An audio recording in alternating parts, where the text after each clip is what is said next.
Je voudrais donc donner la parole à notre contributeur qui a le plus réfléchi sur cette question, de manière très riche.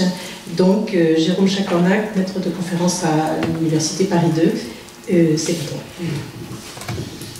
Merci beaucoup Véronique. Avant de te remercier mieux, je remercie le public d'être encore là. Pourquoi? Parce que si nous étions dans une assemblée générale d'actionnaires, lorsqu'on se rapproche de la fin, en général tous les tout petits actionnaires filent vers le buffet pour toucher ce qu'on appelle le Wurstdividende. Et en entendant tout à l'heure Elsa, j'ai regretté que la blockchain soit en passe de devenir le véhicule d'assemblée ou de vote d'actionnaires, parce qu'il n'y aura plus droit à la saucisse et au petit four. Donc voilà, un autre élément négatif sur la technologie. Alors plus sérieusement, merci beaucoup à mes collègues Patrick Barban et Véronique Meunier, parce que ce projet était très riche, puis surtout, il nous a réunis autour d'une table, autour de questions auxquelles on entendait très peu, et je pense qu'on a tous fait œuvre de jurisprudence au sens romain. On a été prudent pour ne pas dire parfois des dinosaures peut-être, en tout cas pour ce qui me concerne, mais la circonspection en fait a chez moi pris le pas compte tenu de ce que je devais envisager, c'est-à-dire un domaine où l'ordre public est très fort, celui où il y a des impératifs répressifs. Alors la répression, c'est évidemment le texte d'incrimination et son application, mais en amont, ce sont aussi des dispositifs de prévention. Et le droit des sociétés héberge depuis quelques années un dispositif de prévention, de détection des pratiques, des infractions de blanchiment. En tout cas, c'est comme ça qu'il se présente, c'est ce qu'on appelle le registre des bénéficiaires effectifs. Qui dit registre invite à se demander si ce registre des bénéficiaires effectifs pourrait être digitalisé sous forme de blockchain. Alors juste un mot pour que les étudiants voient de quoi il s'agit. Il s'agit d'indiquer quelle est la personne physique qui, en dernier ressort, détermine la décision prise par la société. Voilà. Le critère utilisé, c'est celui du contrôle, dont vous savez peut-être qu'il n'est pas le plus simple à mettre en œuvre. Et il s'agit pour les sociétés d'indiquer la personne physique qui détermine le sens de leur activité en dernier ressort. Voilà. Quelle est l'être de chair et de sang derrière l'être de papier? Et ça, il faut le mettre dans un registre. En vérité, c'est pas tant du blanchiment de capitaux qu'on va détecter que peut-être de la fraude fiscale. Pourquoi? Parce que dans un registre, on ne peut pas déterminer les motivations de la personne indiquée. Le blanchiment de capitaux, c'est un mensonge. On ne sait pas si quelqu'un ment. La fraude fiscale, c'est de la dissimulation. Une fois qu'elle figure sur un registre, on sait ce qu'elle n'a pas dit. Voilà pour la matière. Alors du coup, est-ce qu'une blockchain pourrait héberger ces informations par les sociétés sur la personne physique qui les contrôle? Moi, je pense que rien ne s'y oppose, à part peut-être l'intérêt de la technologie blockchain, qui est de fonctionner dans une autonomie relative dans la détermination des inscriptions. On parle d'un registre public doté d'une fonction de publicité légale, même si c'est une publicité restreinte, je vais vous le dire dans un instant. À quoi ça sert un registre public, quel qu'il soit? Ça sert en général à deux choses. C'est identifier des personnes, à des fins de protection, et réaliser aussi une fonction de police. C'est un peu ces deux choses. Ce qui signifie qu'il faut toujours quelqu'un pour tenir ce registre, et pas simplement pour le tenir, pour en maîtriser les inscriptions si elles sont sensibles. Alors du coup, ça voudrait dire une blockchain qui serait plus qu'un Canada Dry de blockchain, je dis ça sans jeu de mots avec ma voisine, parce que si c'est une blockchain que vous amputez de bord de toute liberté d'accès par tous les nœuds du réseau, c'est-à-dire l'accès est contrôlé, que vous amputez du fonctionnement par consensus et que vous dépouillez de tout mécanisme d'incitation, c'est une blockchain qui finit par fonctionner juste comme une banque de données, contrôlée par une autorité centrale. Et pourquoi est importante cette autorité centrale? Peut-être que ça pourrait ne pas être le greffe. Au Luxembourg, par exemple, c'est devenu une entreprise privée qui contrôle le registre des bénéficiaires effectifs. Mais pourquoi est-ce que c'est important que quelqu'un contrôle? Parce que le contrôle du greffe, il est un peu complexe en droit des sociétés, il est essentiellement formel, mais pas que formel. C'est quand même un contrôle de cohérence de l'ensemble des éléments présentés. Le greffe ne va pas vérifier que ce que vous dites est vrai, mais il va aller un peu plus loin que cocher des cases et vérifier si globalement c'est cohérent. Est-il possible de bâtir un algorithme suffisamment subtil pour faire la nuance? En outre, qu'est-ce qu'on vérifie comme information? On vérifie que la personne inscrite, la personne physique, elle exerce certaines modalités de contrôle. Est-ce que ça, on peut le mettre dans un algorithme? Parce que c'est quoi le contrôle dont il est rendu compte dans le registre des bénéficiaires effectifs? C'est un seuil en capital. Alors 25%, ça c'est facile. Ça c'est facile. Ou on renvoie aux dispositions du code de commerce. Et là, le contrôle devient quelque chose de beaucoup plus factuel, de beaucoup plus nuancé. C'est le fait de déterminer par son vote les décisions sociales. Alors là, du coup, bon appétit pour forger l'algorithme qui va pouvoir faire tout ça. En outre, l'avoir une autorité centralisatrice va permettre, ce qui est nécessaire, c'est de trancher des contestations relatives aux inscriptions et à leurs modifications. Ça, l'ordinateur ne va pas pouvoir le faire par lui-même. Donc en fait, on revoit ici une tension sur laquelle Maxime a beaucoup insisté tout à l'heure. C'est la tension entre le monde virtuel et la véracité de l'information, sa provenance, sa justification dans notre monde à nous, de chair et de sang. À mon avis, on a cette difficulté à se passer d'un tiers de confiance, parce que là où il n'y a pas de tiers de confiance, il n'y a plus vraiment de fonction juridique. Et c'est pour ça que moi je m'effraie, je ne vais pas le dire trop fort, parce que je me dis que ça intéresse sans doute ma collègue de droite, qui est à ma droite, c'est que lorsqu'on parle de justice prédictive, je me demande si on parle encore de justice, finalement. L'essence du juridique, c'est quand même l'intervention, un processus délibératif peut-être un peu brouillon, mais externe. Bon, je referme cette parenthèse de théorie générale qui va plus haut que moi. Et je me tourne vers le deuxième aspect que j'ai envisagé dans l'ouvrage, après la prévention, c'est la répression proprement dite, c'est-à-dire les textes d'incrimination. Est-ce que la blockchain, mise en œuvre en droit des sociétés sous différentes formes, que ce soit pour les titres ou pour le fonctionnement social, appelle de nouveaux textes? Alors là, pour le coup, peut-être pas. Peut-être que nous ne sommes pas si nécessiteux de tout un tas de textes complexes faisant état de cette nouvelle technologie. Pourquoi? En me plaçant toujours du point de vue du droit des sociétés, j'ai tâché d'identifier 3 blocs répressifs qui puissent embrasser le plus largement possible les comportements dangereux. D'abord, il y a les infractions au registre lui-même, la corruption du registre. Parce que ça, une des choses que je crois avoir compris, c'est que la cryptologie traduit des informations de manière plus ou moins fiable, mais il est sans doute toujours possible d'amender une technologie de cryptage et donc de la fausser. Donc là, c'est mes limites de compétences de juriste. En revanche, l'actualité a révélé que des fraudes étaient possibles, en particulier lorsqu'on a recours à des monnaies électroniques avec l'Ether. C'est arrivé. Alors, imaginons la corruption à un registre. Pour le coup, il existe déjà un dispositif en droit pénal qui date de 1989, qui regroupe toutes les infractions au système de traitement automatisé des données.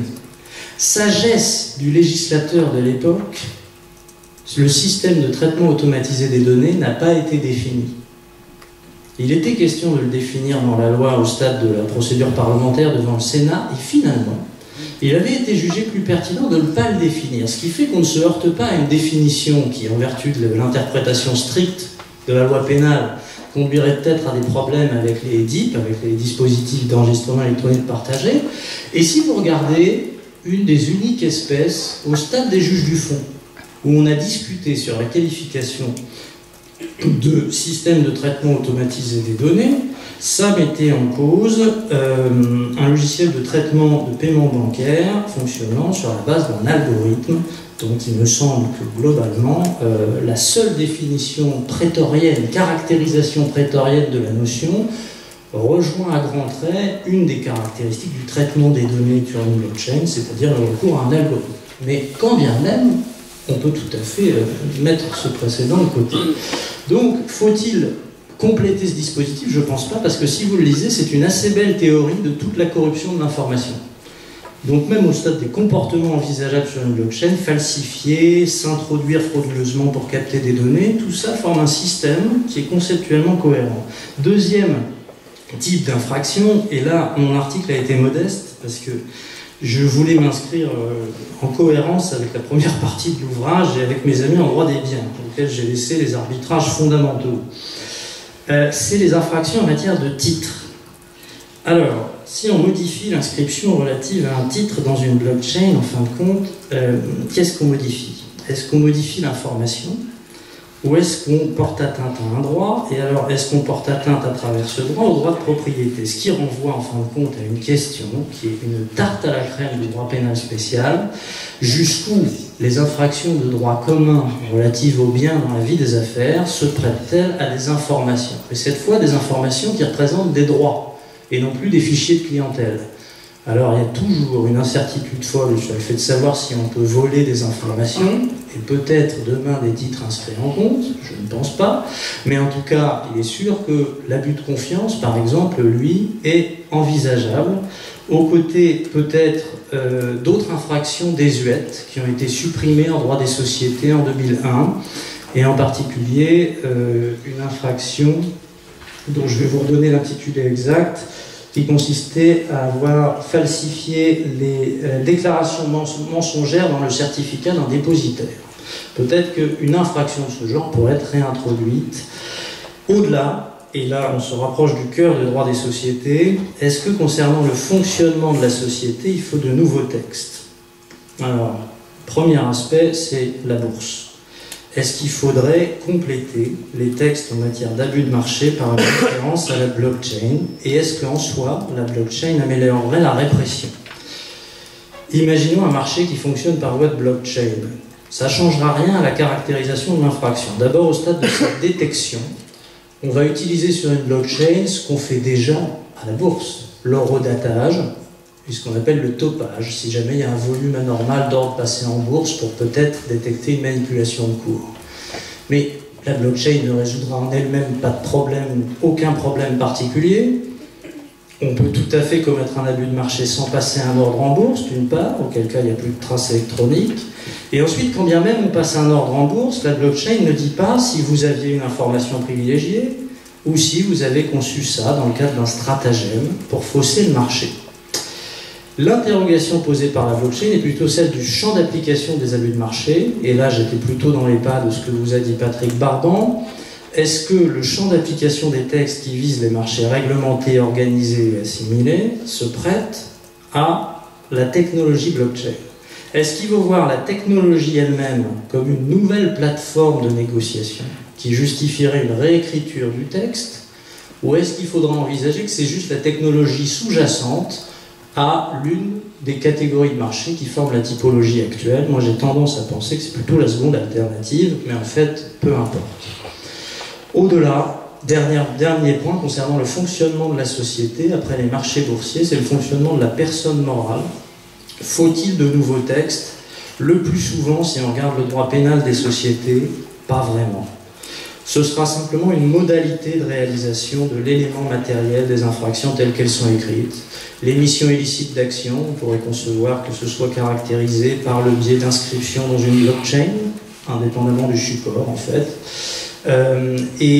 En général, tous les manquements à l'information due par les sociétés, si cette information a vocation à être communiquée sous forme cryptée au destinataire par voie de blockchain. Voilà pour ce tour d'horizon. Et maintenant, c'est la saucisse. Merci Véronique.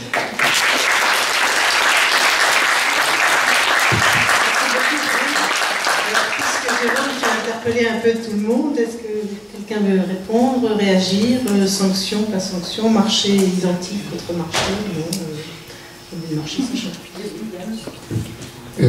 Puisque aujourd'hui je suis le grincheux de service, je vais continuer. Oui, mais je pense que je suis un petit peu plus que toi. Le droit pénal, c'est vrai que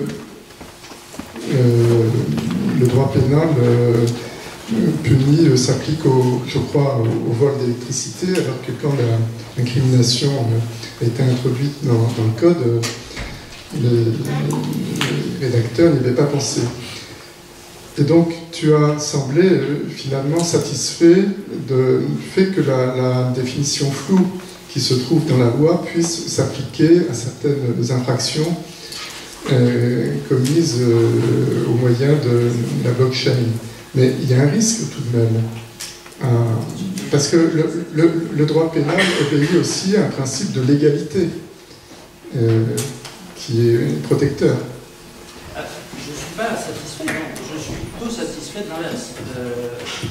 Je suis satisfait qu'en l'État, on ne reconnaisse pas en tant que tel le vol d'information, dès lors que c'est le mot chose qui est employé dans le texte, par contraste avec le retour au mot valeur en matière d'abus de confiance. Ce que je constate, c'est que la jurisprudence est incertaine sur ce point et que s'il s'agit de véritablement protéger le droit de propriété, la question reste de savoir si, à la manière du vol d'électricité, on va se décider demain à envisager la soustraction frauduleuse d'informations aux côtés de la soustraction frauduleuse de la chose d'autrui. Ça, je suis d'accord que c'est une question qui relève plutôt de la politique législative que de l'interprétation du texte.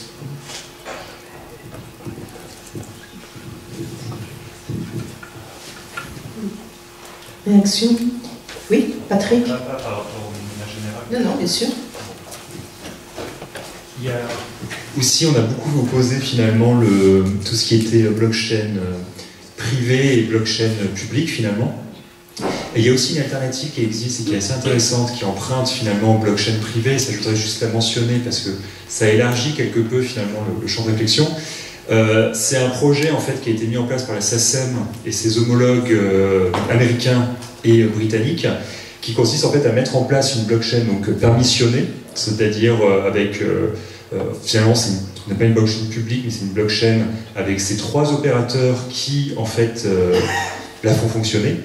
Et l'avantage en fait, comme il y a on va dire des conflits pour la SACEM sur le droit d'auteur, l'inscription, en fait la date d'inscription et où a eu lieu finalement l'inscription d'une musique ou autre, ça permet en fait un contrôle sous la forme finalement d'un panoptique, on pourrait dire en quelque sorte, c'est-à-dire que chaque membre observe l'autre. Et donc on ne peut pas changer quelque chose sans que les autres membres soient au courant.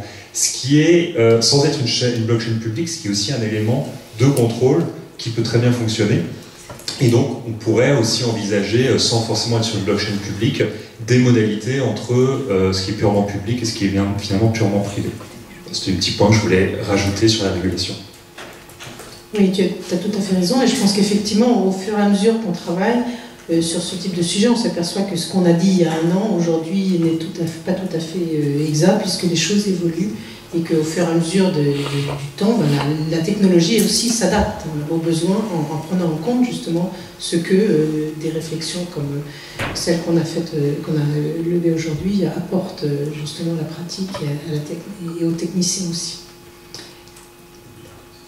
Est-ce que dans la salle, certains d'entre vous, le public jeune, oui, bien sûr.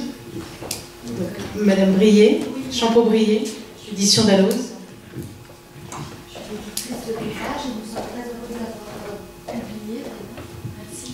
Simplement, j'arrive pas, vous parlez de droit canadien, de droit américain, de droit français, j'arrive pas à voir comment on sait quel droit appliquer au blockchain.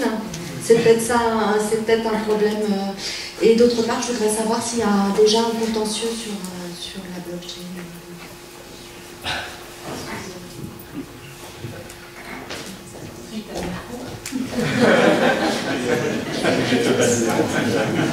Alors vous avez compris que dans la blockchain, il y a de la lumière, il y a de l'ombre, il y a du clair-obscur.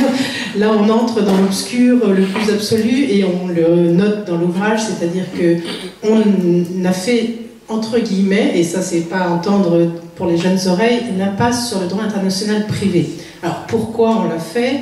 Et public également, parce que justement la question est énorme et je pense qu'on n'était pas forcément prêt à travailler sur le droit, les questions transfrontalières. Je pense qu'elles sont d'autant plus importantes qu'on est en Europe sur un sujet qui est nécessairement transfrontalier. Donc ne serait-ce qu'en tant qu'Européens, on doit s'interroger sur la question. Mais aujourd'hui, je pense que d'abord il faudrait faire un tour d'horizon des différents droits. On se rend compte qu'il y a des droits très libéraux qui ne réglementent pas aujourd'hui les choses. On est en tout début sur certains droits comme en France. J'ai compris que l'Espagne aussi avait évolué. Donc il faudrait déjà avoir un tour d'horizon des droits existants dans les États membres, déjà au niveau européen, avant de toucher le niveau international. Et là, on est vraiment, je pense, pas en mesure d'apporter la réponse. Et je comprends que vous ayez du mal à savoir comment on applique les choses. C'est au juge d'appliquer la loi, donc on va laisser le travail au juge, mais peut-être que, madame, vous avez la Mais en matière de contentieux, les défis sont énormes parce que les législations qui ont été adoptées en matière de commerce électronique au début des années 2000 l'ont été sur la base d'intermédiaires.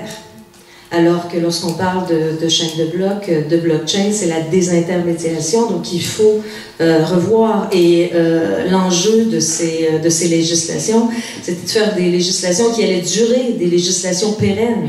Et là, évidemment, on se retrouve avec un changement de paradigme complet. Et alors, en droit pénal, le problème se pose. Il faut bien qu'il y ait un point de rattachement avec le pays. Donc,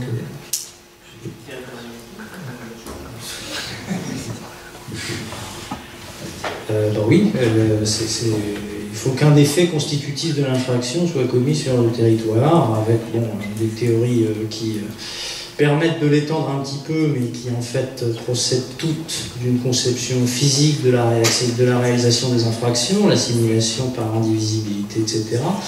Donc là, en matière de chaîne de blocs, je pense que la seule chose à faire, ce sera de regarder qui est derrière la machine, finalement. Oui. Mais pour un système qui est censé être anonyme, et même dans la société cotée, on ne connaît pas forcément l'actionnaire, ça va être quand même difficile.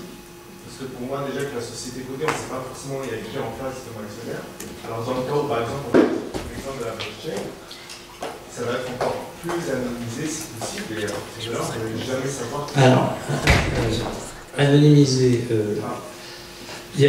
il y a plusieurs... déjà, il faut savoir de quel type d'infraction on parle. Est-ce qu'on parle d'une infraction qui est commise par voie de blockchain? C'est-à-dire le fait générateur de responsabilité pénale et éventuellement civile, c'est un dysfonctionnement ou alors un fonctionnement paramétré de manière malicieuse du dispositif. Par analogie avec ce qu'on fait en droit des marchés financiers, on remonte au concepteur de l'algorithme. Il existe aujourd'hui un statut qui est celui des prestataires de services d'investissement qui ont recours au trading algorithmique et qui, en tant que tels, doivent respecter un certain nombre d'obligations professionnelles et ont même été reconnus responsables de manipulation de cours du fait que la machine avait été mal paramétrée. La chose est concevable via la blockchain. Après, il y a autre chose, c'est l'infraction commise sur la blockchain. Et donc, qu'il s'agisse de détournement de valeur, que ce soit de la monnaie électronique, que ce soit des titres ou des jetons,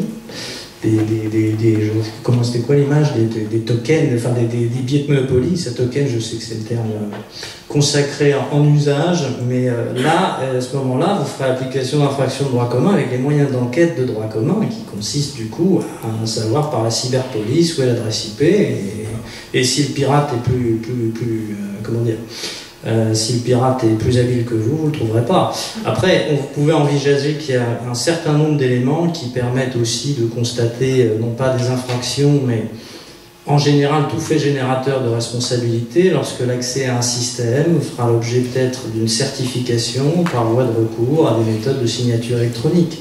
Mais c'est encore une réalité différente. Après, j'ai compris que dans la seconde hypothèse, le système H, finalement, en fait, c'est vraiment très protecteur et après, utiliser vraiment partir de la blockchain, par exemple, pour voler de jetons et tout, ça reste quand même très difficile parce que le système H fait qu'en fait, c'est une clé qui va être modifiée en fonction de ce qui a été fait avant et après. Et à partir de là, ça, pour le coup, ça peut quand même créer des dysfonctionnements. En fait, autant la corruption en tant que telle paraît difficile, autant en fait, les points qu'on a eu avec The DAO par exemple, ça a été un usage intelligent du code, c'est-à-dire une faille dans le code qui permettait en fait de recevoir de l'argent mais de multiplier les demandes. En fait, il y a une personne qui a réussi à obtenir je ne sais plus combien de millions en réémettant à chaque fois ça, alors que ça aurait dû être bloqué après la première demande. Et en fait, le gros problème autant la structure elle-même ne va pas être... on n'a jamais eu d'attaque en tant que telle, mais vous pouvez complètement chambouler une blockchain. Dans The DAO, ce qui s'est passé, c'est que vous avez eu deux écoles qui sont opposées. Une qui a dit c'est de la fraude, on revient en arrière, donc on supprime les blocs en question. Et l'autre qui a dit c'est le code, il fallait faire plus attention lorsque l'on mettait en place le code, donc code is law, donc on ne peut pas revenir en arrière. Et ça a donné lieu à ce qu'on appelle un fork. C'est-à-dire qu'en fait, les jetons se sont séparés en deux protocoles différents. Un qui admettait en fait qu'il était tout à fait possible d'utiliser le code et donc de faire ce système-là, et l'autre moitié qui, elle, est revenue en arrière. Et en fait, vous avez eu une division par deux, alors pas forcément proportionnelle, mais vous avez eu une séparation de la blockchain en question. Et on a eu ça récemment aussi avec Bitcoin qui s'est séparé de Bitcoin Cash. C'était en fait une histoire de contenu d'un bloc, c'est-à-dire qu'il s'agissait d'augmenter le nombre de mégaoctets dans un bloc pour augmenter en fait la vitesse de traitement. Et en fait, certains puristes ont dit non, nous on ne veut pas. Et ce sont les nœuds en fait qui ont choisi, donc ces fameux mineurs, ces fameux validateurs. Certains ont accepté cette augmentation, d'autres non. Et en fait, il y a eu une séparation du protocole en deux.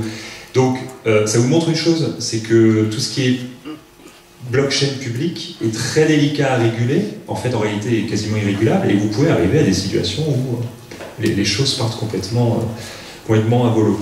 Mais par contre, je crois qu'il n'y a jamais eu de corruption, de véritable corruption de blockchain. Le blockchain public et dans DAO, c'est une faille au niveau des contrats intelligents qui est l'autre couche. D'où la difficulté. Je vous ai mentionné tout à l'heure, vous avez parlé en termes de responsabilité, d'anonymat, c'est sous pseudonyme. Lorsqu'on parle de chaîne de blocs, c'est important. Donc en matière de responsabilité, c'est pas simple, mais il est quand même possible de retracer. Donc ça, c'est un élément qui est important. Est-ce qu'il y a d'autres personnes qui veulent intervenir? Bon, mais ce qu'on peut dire par contre, en fait, ce qui est intéressant, c'est que finalement, à l'issue de ces deux tables rondes, on a plus de questions que de réponses, en vérité. Moi, j'ai tendance à voir, alors peut-être que ça peut être complété, j'ai tendance à voir finalement deux axes, en fait, qui posent des questions sur les blockchains. Parce que la blockchain, finalement, c'est quelque chose de nouveau. Et c'est pas la première fois que notre système juridique est confronté à quelque chose de nouveau, hein, tout simplement. Mais il y a un temps d'adaptation.